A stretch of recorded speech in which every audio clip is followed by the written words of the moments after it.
Students 10th Hindi की इस कक्षा में आज हम सुभद्रा कुमारी चौहान द्वारा रचित झांसी की रानी कविता का अगला भाग अध्ययन करेंगे।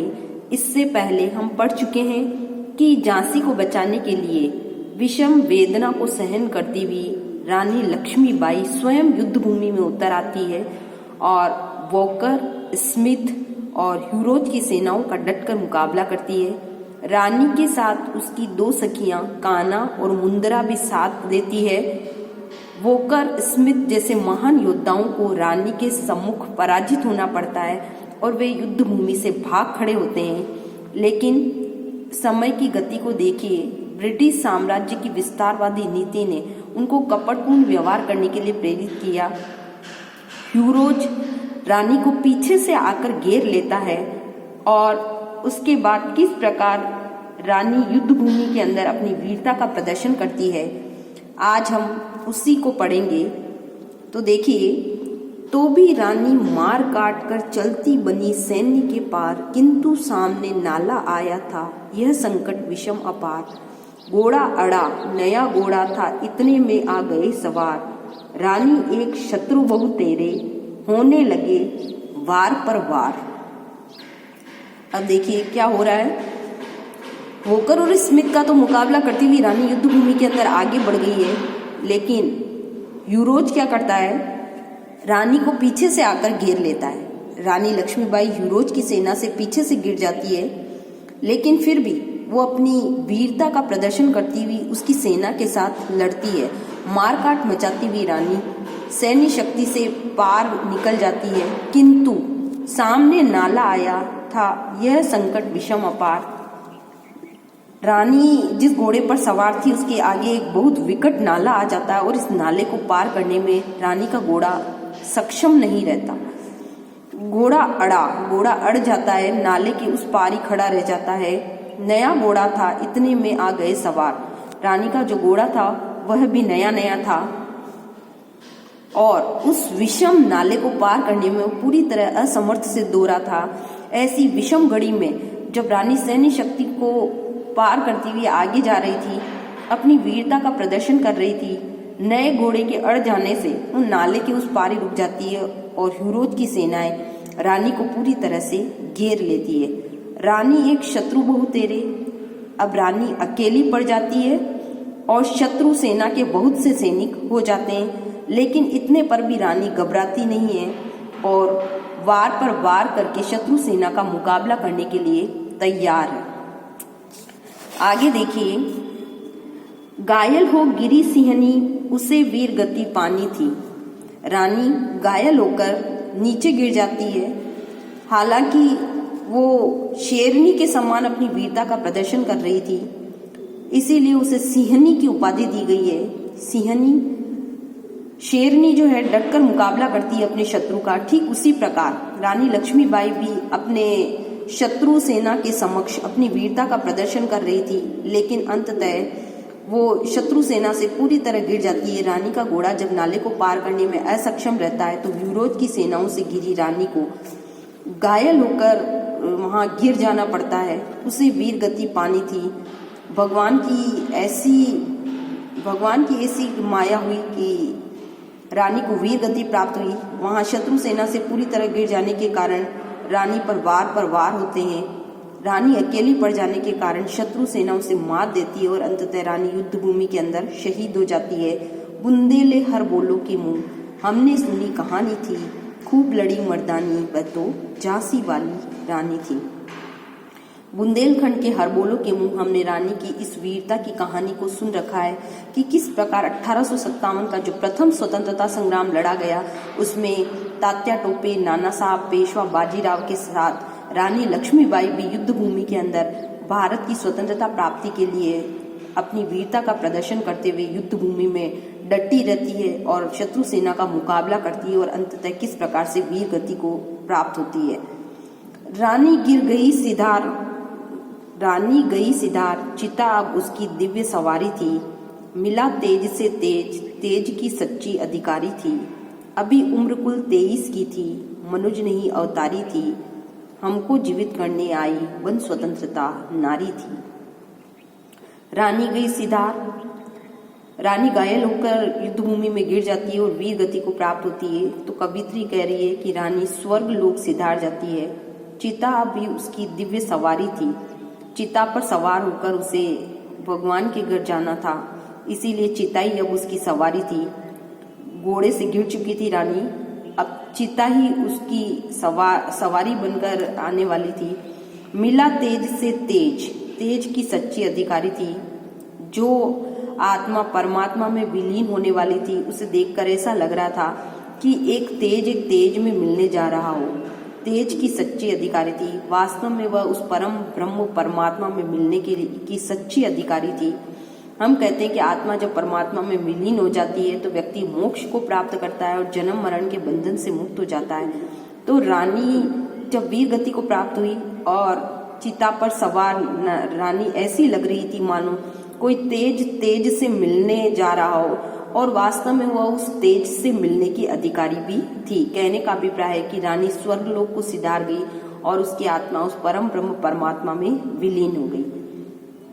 अभी उम्र कुल 23 की थी, मनुज नहीं अवतारी थी, लेकिन रानी असमय ही मृत्यु लोक को सिधार गई, क्योंकि उस समय उनकी आयु मात्र 23 वर्ष की थी। उन्हें देखकर ऐसा लग रहा था कि वास्तव में वह कोई मनुष्य नहीं थी, माता दुर्गा का ही कोई वो अवतार थी। अवतार रूप में नारी बनकर इस संसार के अंदर आई और अपना काम कर कर कम समय में ही इस संसार से वो विदा हो गई।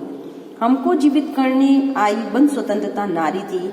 यदि वास्तविक स्थिति को देखा जाए तो रानी हम सब व्यक्तियों में स्वतंत्रता की अलख जगाने के लिए आई थी, और स्वतंत्रता प्राप्ति के लिए उन्होंने चारों ओर जो अलख जगाई, जिस यज्ञ का उन्होंने आह्वान किया, उस यज्ञ में आहुतियां देने के लिए अनेक वीर वास्तव में आगे आए। उन्होंने जिन व्यक्तियों में स्वतंत्रता की यह भावना सोई हुई थी, उनके हृदय में इस स्वतंत्रता की भावनाओं को जागृत किया और बताया कि परतंत्रता में तो सपने में भी सुख नहीं है।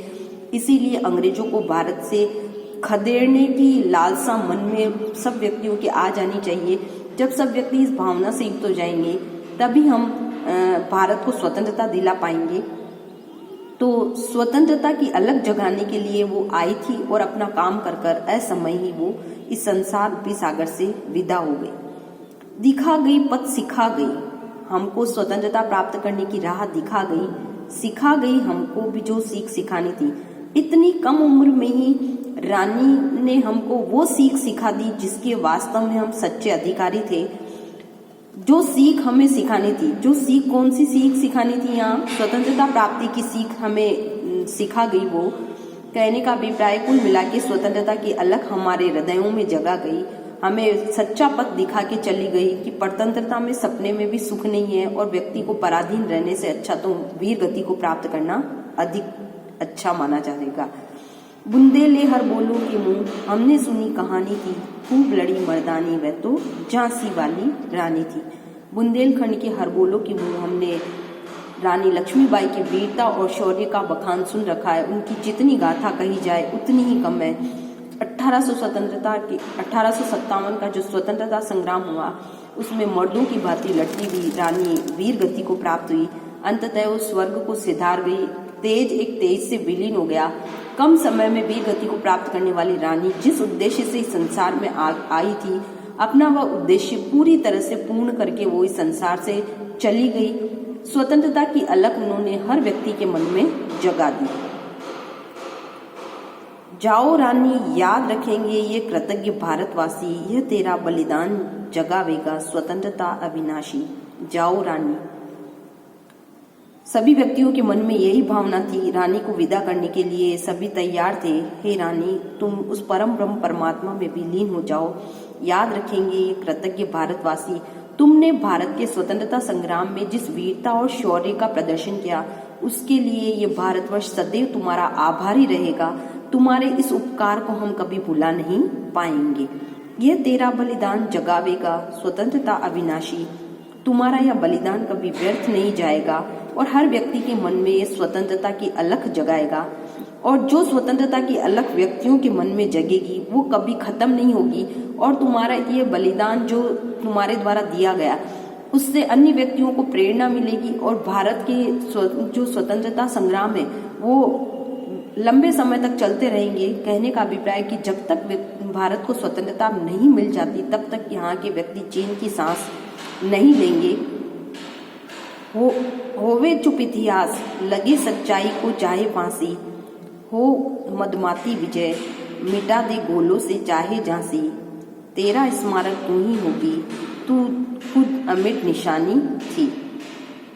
होवे चुप इतिहास, इतिहास के पन्ने भले ही चुप हो जाए।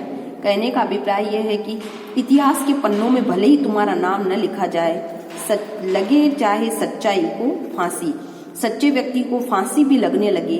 हो मदमाती विजय, यदि विजय भी डगमगा जाए, यदि विजय भी मदमस्त हो जाए, मिटा दे गोलों से चाहे झांसी, ये अंग्रेज साम्राज्यवादी नीति अपनाने वाले चाहे झांसी को गोलों से भी मिटा दे, यानी गोले दाग दाग कर झांसी को खत्म कर दे, सच्चाइयों को ये फांसी पर उतार दे, इतिहास के पन्नों को ये भले ही चुप कर दे।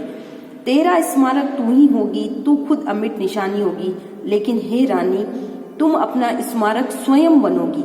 मतलब तुम्हारे तेज में, तुम्हारे शौर्य में, तुम्हारे बलिदान में, तुम्हारी वीरता में इतनी ताकत है कि तुम्हें यह संसार हमेशा याद रखेगा। इतिहास के पन्नों पर तुम्हारा नाम लिखा जाए ऐसा जरूरी नहीं। इस स्वतंत्रता की अलग जगाने वाली इस नारी के शौर्य और बलिदान के कारण इसका स्मारक स्वयं तुम खुद ही बनोगी, तू खुद अमिट निशानी हो थी। वास्तव में वह कभी न मिटने वाली निशानी थी। इसीलिए आज तक हम रानी लक्ष्मीबाई का नाम बड़े शौर्य और वीरता से लड़ने वाले वीरों में आज भी गिनते हैं और उनके बलिदान को हम मानते हैं कि उन्होंने ऐसे यज्ञ का आह्वान किया जिसमें अन्य व्यक्तियों ने अपना योगदान दिया और भारत को स्वतंत्रता दिलाने की जो प्रेरणा उन्होंने जगाई वो अंततः सफल सिद्ध हुई और भारत को स्वतंत्रता प्राप्त हुई।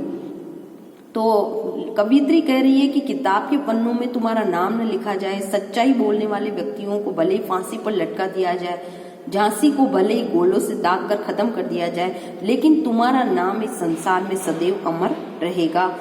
बुंदेले हरबोलों के मुंह हमने सुनी कहानी थी, खूब लड़ी मर्दानी वह तो झांसी वाली रानी थी।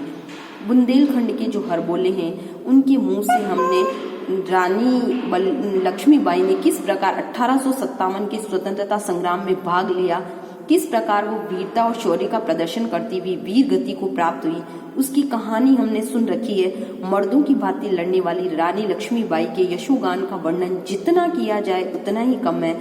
वास्तव में उन्होंने स्वतंत्रता की जो अलख जगाई, तात्या टोपे, नाना साहब, पेशवा बाजीराव, कुंवर सिंह आदि जैसे वीरों के साथ जिस प्रकार उन्होंने लड़ते हुए वीरता का प्रदर्शन किया, शौर्य की जो बात बताई और उन्होंने अपना जो अमिट बलिदान दिया वह भारत के इतिहास में सदैव स्मरणीय रहेगा। हम रानी लक्ष्मीबाई के द्वारा किए गए कार्य को कभी भुला नहीं पाएंगे और संसार के आसमान में सदैव रानी एक वीर व्यक्ति की भांति चमकती रहेगी। तो आज का जो ये पाठ है हमारा यहाँ समाप्त होता है। वैसे तो पाठ सरल है, आप सभी को पता है रानी लक्ष्मीबाई ने स्वतंत्रता संग्राम में अपना योगदान दिया था, उसी को एक कविता के रूप में सुभद्रा कुमारी चौहान ने हमारे सामने प्रस्तुत करके बताया है।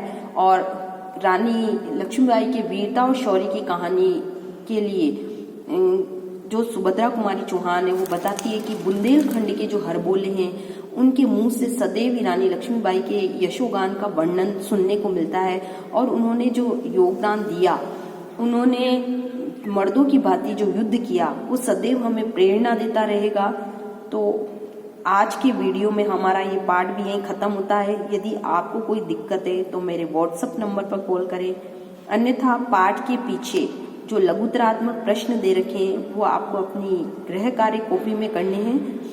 धन्यवाद।